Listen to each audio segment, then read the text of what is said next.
नमस्कार। स्वागत है आप सबका हिंदी लिटरेचर स्टडीज में। आज की हमारी इस विषय वस्तु में हमारे सामने प्रस्तुत होगा कक्षा 10 के हिंदी के पद्य खंड का एक शीर्षक वन पथ पर। वन पथ पर वहां के परिदृश्य का वर्णन करता है जब सीता जी, राम जी और लक्ष्मण वन पथ पर प्रस्थान करते हैं।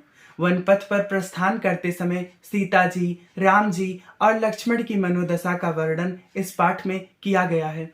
सीता जी, जिन्हें यह ज्ञात नहीं होता है कि वन मार्ग पर चलते समय किन किन कठिनाइयों का सामना करना पड़ सकता है, और ज्ञात होता भी कैसे। वह राजा जनक की पुत्री थी और फिर एक चक्रवर्ती राजा दशरथ की बहू थी, तो मार्ग में आने वाली समस्या का उन्हें किस प्रकार ज्ञान हो सकता था। उन्होंने तो ऐसी कभी कोई समस्या नहीं देखी थी। फिर उनके सामने जब ऐसी परिस्थितियां उत्पन्न होती हैं तो उन पर क्या प्रभाव पड़ता है, और उनकी परिस्थितियों को देख करके राम जी में जो प्रेम उत्पन्न होता है वह, और इन तीनों लोगों को देख करके वहां की स्त्रियां अर्थात उस परिवेश की स्त्रियां क्या सोचती हैं, उनकी क्या मनोदशा होती है, इन सब का वर्णन इस पाठ में किया गया है। तो आइए अब बिना समय नष्ट किए सीधे वन पथ पर चलते हैं और इस शीर्षक की व्याख्या देखते हैं। लेकिन हाँ, उससे पहले आप सबसे अनुरोध है, अगर आप हमारे चैनल पर नए हैं या अभी तक आपने चैनल को सब्सक्राइब नहीं किया है, तो इसी तरीके से हिंदी साहित्य पढ़ने के लिए और आगे की विषय वस्तु जानने के लिए,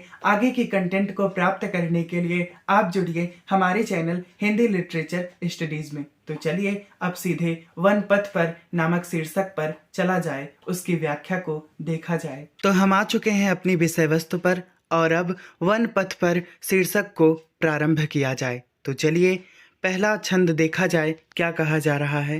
कहते हैं, पुरते निकसी रघुबीर बधु, धरि धीर धिये मग में डगद्वय, झलकी भरी भाल कनी जल की, पुट सूख गए मधुरा धरवै। पुरते निकसी, पुर का अर्थ है अयोध्या से। अयोध्या से निकली, कौन निकला? रघुबीर बधू, श्री राम जी की पत्नी सीता जी। धैर्य धीर, धैर्य धारण करके, और मग मतलब मार्ग में, दय माने दो, और डग का अर्थ है कदम। अर्थात अयोध्या से श्री राम जी की पत्नी अर्थात सीता जी धैर्य धारण करके मार्ग में 2 ही कदम चली थी। अयोध्या से निकलकर श्री राम जी की पत्नी अर्थात सीता जी धैर्य धारण करके मार्ग में 2 ही कदम चली थी। देखिए, यह वहाँ के परिदृश्य का वर्णन है जब राम जी, लक्ष्मण और सीता जी तीनों वन पथ पर प्रस्थान कर रहे हैं। तो वही कहते हैं कि अयोध्या से निकलकर सीता जी धैर्य धारण करके बस मार्ग में 2 ही कदम चल पाई थी। देखिए उसके बाद क्या हुआ। झलकी भरी भाल कनी जल की, पुट सूख गए मधुरा धरवै। झलकी का अर्थ है प्रकट होने लगा, भाल का अर्थ है मस्तक, जल आप लोग समझते ही हैं, यहाँ जल का अर्थ है पसीना, और मधुराधर यानी अधर का अर्थ है होठ, और मधुर का अर्थ है मीठा, उनके मधुर होठ। कहते हैं कि जब सीता जी मार्ग पर 2 ही कदम चल पाई थी तो उनके मस्तक पर पसीने की बूंद प्रकट होने लगी, अर्थात उनके मस्तक पर पसीना छा गया और पुट सूख ही गए। पुट का अर्थ है पट, और उनके होठों के पट सूख गए, उनके दोनों मधुर होठों के पट सूख गए, उनके मस्तक पर पसीने की बूंद छा गई और उनके दोनों मधुर होठों के पट सूख गए। देखिए, आप लोग जानते ही हैं कि सीता जी राजा जनक की पुत्री थी और फिर चक्रवर्ती महाराज दशरथ की बहू थी। ऐसे में उनके लिए ये वन का कष्ट बिल्कुल असह्य था। वन मार्ग पर चलना, इतने दुर्गम रास्तों पर चलना, इतनी दुर्गम परिस्थितियों को देखना उनके लिए बिल्कुल असह्य था। तो वही परिदृश्य यहाँ पर वर्णित है कि सीता जी की परिस्थितियाँ किस प्रकार हो रही हैं, किस प्रकार वह व्याकुलता का अनुभव कर रही हैं वन मार्ग पर चलते हुए। चलिए आगे। इतनी दूर चलने के बाद फिर बूझती है, फिर पूछती हैं, चलनो अब केतिक, पर्णकुटी करिहो कित है। फिर पूछती हैं, चलनो अब केतिक, अभी कितना चलना है। पर्णकुटी यानी पत्ते की कुटिया, करिहो कित है, हम कहाँ बनाएंगे। राम जी से पूछती हैं कि अभी कितना चलना है और पत्ते की कुटिया हम कहाँ बनाएंगे। तीय की लखी आतुरता, पिय की अखियाँ, अति चारु चली जल छुए। देखिए, तीय का मतलब होता है स्त्री। आतुरता का अर्थ है व्याकुलता। लख का अर्थ है देखकर। पिय मतलब राम जी। अखियाँ उनकी आँखें। चारु मतलब सुंदर, उनकी सुंदर आँखें। जल सुंदर आँखों से आंसू च्वय टपकने लगा। अपनी पत्नी की इस प्रकार व्याकुलता को देखकर राम जी की आंखों से आंसू गिरने लगे। जब सीता जी ऐसा पूछती हैं कि अभी कितना चलना है और पत्ते की कुटिया बनाकर हम कहाँ रहेंगे, तो उनकी इस व्याकुलता को देख करके राम जी के नेत्रों से आंसू बहने लगते हैं। तो इस तरीके से हमने पहला छंद समाप्त किया। चलिए दूसरे छंद की तरफ बढ़ा जाए। आगे सीता जी कहती हैं, जल को गए लखन है लरिका, परिखों पिए छाह घरी को ठाढ़े, पोछी पसेऊ बयारी करो, अरुपाएं पखारी हो भू भूरी ठाड़े। कहती हैं, जल को गए लखन है लरिका, लक्ष्मण जल लेने के लिए गए हैं। परिखो पिए, हे प्रिय मतलब हे प्रियतम, परिखो प्रतीक्षा कीजिए। लक्ष्मण जो है जल लेने के लिए गए हैं, इसलिए हे प्रियतम प्रतीक्षा कीजिए। आगे कहती हैं, छाह घड़ी को हुए ठाड़े। हुए ठाड़े का अर्थ है ठहरिए, घड़ी का अर्थ है घड़ी भर, छाह का अर्थ है छाया में, अर्थात छाया में घड़ी भर ठहर जाइए। कहती हैं कि हे प्रियतम, लक्ष्मण जो है अभी जल लेने के लिए गए हैं, इसलिए छाया में घड़ी भर ठहर जाइए। और जब वे ठहर जाएंगे तो फिर सीता जी क्या करेंगी, यह आगे बता रही हैं। कहती हैं, पोछी पसेऊ बयारी करो, अरुपाएं पखारी हो भू भूरी ठाड़े। पोछ पसेऊ, पसेऊ का अर्थ है पसीना। बयारी मतलब हवा करना। पाए पखारियों मतलब चरण धोना। भूभुरी का अर्थ है बालू। कहती हैं कि पोछ पसेऊ बयारी करो, आपके मस्तक का पसीना पोछ दूं और अपने आंचल से हवा करूं। अरुपाएं पखारियों भूभुरी डाढ़े, अर्थात भूभुरी का अर्थ है बालू।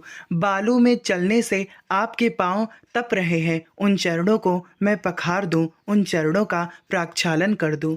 कहती हैं कि बालों में चलने से जो चरण तप रहे हैं, मैं उनका प्रक्षालन कर दूं और आपके मस्तक का पसीना पोंछ दूं और अपने आंचल से हवा करूं। देखिए उसके बाद कितना सुंदर वर्णन है। तुलसी रघुवीर प्रियाश्रम जान के बैठी बिलम्ब लोकंटक काढ़े। देखिए यहाँ पर सीता जी राम जी की चिंता कर रही हैं। पुनः राम जी सीता जी की स्थिति को देखते हैं। कहते हैं, तुलसी रघुवीर प्रिया। तुलसीदास जी कहते हैं, रघुवीर राम जी, प्रिया अपनी प्रिया अर्थात सीता जी के श्रम को जान करके, मतलब राम जी जानते हैं कि सीता जी थक गई हैं, ऐसा जान करके बैठ गए। विलंब लोकंटक काढ़े, देर तक बैठ गए और क्या करने लगे, कांटा निकालने लगे। सीता जी के चरणों से कांटा निकालने लगे। तुलसीदास जी कहते हैं कि श्री राम जी सीता जी के थकान को, सीता जी के श्रम को जान करके देर तक बैठ गए और उनके चरणों से कांटा निकालने लगे। फिर देखिए, जान की नाह को नेह लख्यो, पुल को तनुबारी बिलोचन बाढ़े।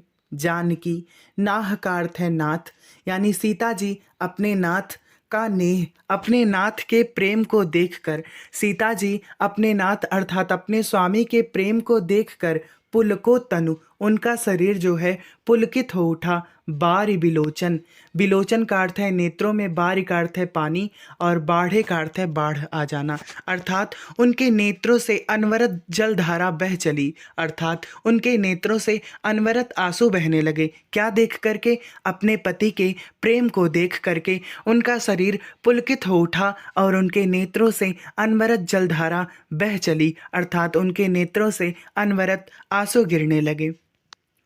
तो चलिए फिर अब तीसरे छंद को देखा जाए। तीसरे छंद में ग्राम वधुओं की मनोदशा को बताया गया है। ग्राम वधुएं कैकेयी और राजा दशरथ को निष्ठुर जानकर देखिए क्या कहती हैं। ग्राम वधुएं कहती हैं, रानी मैं जानी आ जानी महा, पबि पाहन हूते कठोर ही हो।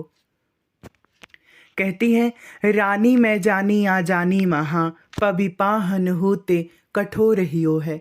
कहती है, रानी मैं जानी आ जानी महा। कहती है, हे सखी मैं जान गई हूँ। क्या जान गई हूँ? यह जान गई हूँ कि रानी बड़ी अज्ञानी है। रानी का अर्थ है कैकेयी। कैकेयी बड़ी अज्ञानी है, महाअजानी बड़ी अज्ञानी है। पवि पाहन होते कठोर हियो है। हियो का अर्थ है हृदय, पाहन का अर्थ है पत्थर और पवि का अर्थ है वज्र, यानी उसका हृदय वज्र और पत्थर से भी कठोर हो गया है।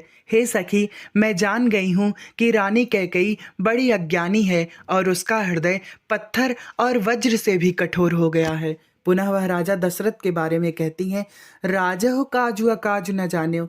राजा ने भी कर्तव्य और अकर्तव्य के बारे में नहीं जाना, अर्थात राजा ने भी उचित अनुचित का ध्यान नहीं किया। कहियो तिय को, तिय का अर्थ है पत्नी, अपनी पत्नी का कान कियो है, अपनी पत्नी का कहना मानकर उन्होंने ऐसा कर दिया है। देखिए, अब ग्राम बधुएं तो ये नहीं जान रही हैं कि राजा दशरथ कैकेयी से मजबूर थे, उन्होंने कैकेयी को वचन दे दिया। महल में क्या हुआ था इस सब के बारे में ग्राम बधुओं को कुछ नहीं पता है, सिर्फ वह राजा दशरथ को निष्ठुर बताते हुए कह रही हैं कि राजहु काजु अकाजु न जान्यो। राजा को भी उचित अनुचित का ज्ञान नहीं हुआ। कहियो तिय को, जो उनकी स्त्री ने कहा कान कियो है, वैसा उन्होंने कर दिया। आगे फिर कहती हैं, ऐसी मनोहर मूर्तिये बिछुरे कैसे प्रियतम लोग जियो हैं। ऐसी मनोहर मूर्तिये, ये लोग तो बड़े मनोहर हैं, बड़े रूपवान हैं। कौन? राम, लक्ष्मण और सीता, ये तीनों लोग तो बड़े रूपवान हैं। बिछुरे कैसे प्रीतम लोग जियो हैं, इनसे बिछड़ कर, अर्थात इनसे बिछड़ करके राम जी, लक्ष्मण और सीता से बिछड़ कर प्रियतम लोग जियो हैं। इनके अपने लोग जो इनसे प्रेम करते हैं वह किस प्रकार जीवित होंगे।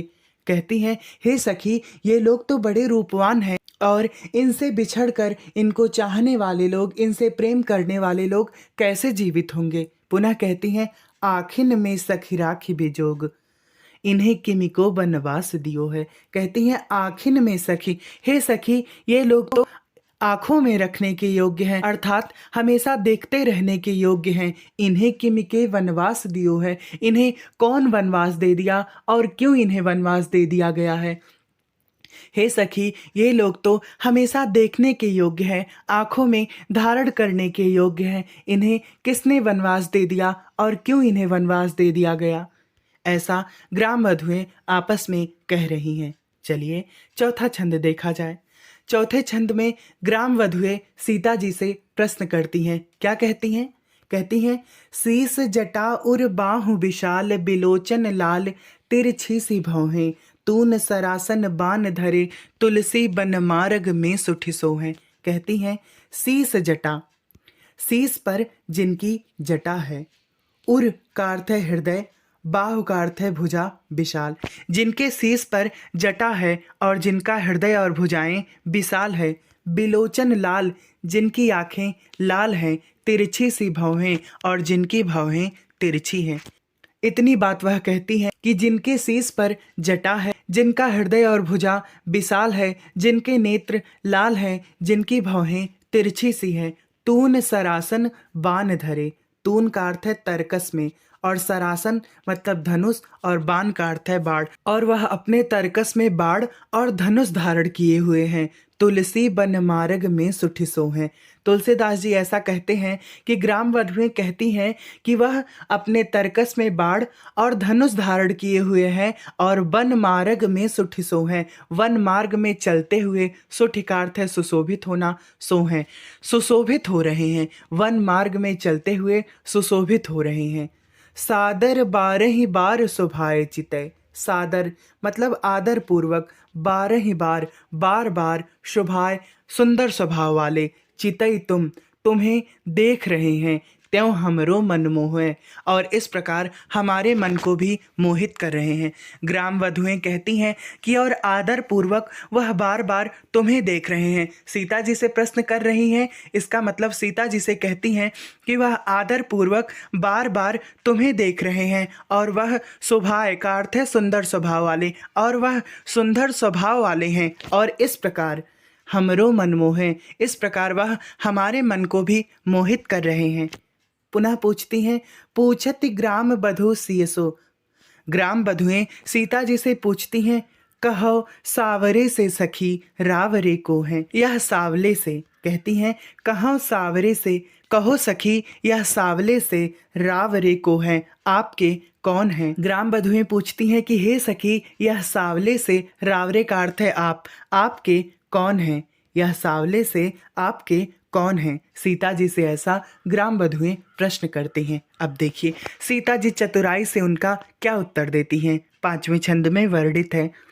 सुनि सुंदर बैन सुधारस साने सयानी है जान की जानी भली, तिरछे करि नैन दे सैन तिन्ह समुझाई कछु मुश्काई चली, तुलसी तहि अवसर सोह सबय अवलोकति लोचन लाहुवली, अनुराग तड़ाग में भानु उदय बिकसी मनोमंजुल कंज कली। सुनि सुंदर बैन सुधा रस साने, सुधा रस अमृत के रस से सनी हुई सुंदर वैन, सुंदर वाणी, सुनि का अर्थ है सुनकर। अमृत से सनी हुई ग्राम बधुओं की सुंदर वाणी सुनकर सयानी है जानकी, चतुर जानकी जी, चतुर सीता जी जानी भली, भली भांति जान गई। और फिर तिरछे करि नैन दे सैन तिन्हें, अपने नेत्रों को तिरछा करके तिन्हें समुझाई, उन्हें समझाकर कछु मुस्काई, कुछ मुस्कुराती हुई चली का अर्थ है चली गई। और अपने नेत्रों को तिरछा करके उन्हें कुछ समझा करके मुस्कुरा करके चली गई। तुलसी तेहि अवसर सोहे सबय अवलोकति लोचन लाहुअली। तुलसीदास जी कहते हैं तेहि अवसर सोहे, उस अवसर पर सुशोभित हो रही थी। कौन सुशोभित हो रही थी? अली अर्थात सखियां। लोचन का अर्थ है नेत्र, लाभ का अर्थ है लाभ, और अपने नेत्रों को लाभ दे रही थी। किस प्रकार? अवलोकति, देख करके। किसको देखकर? सीता जी और राम जी को देखकर।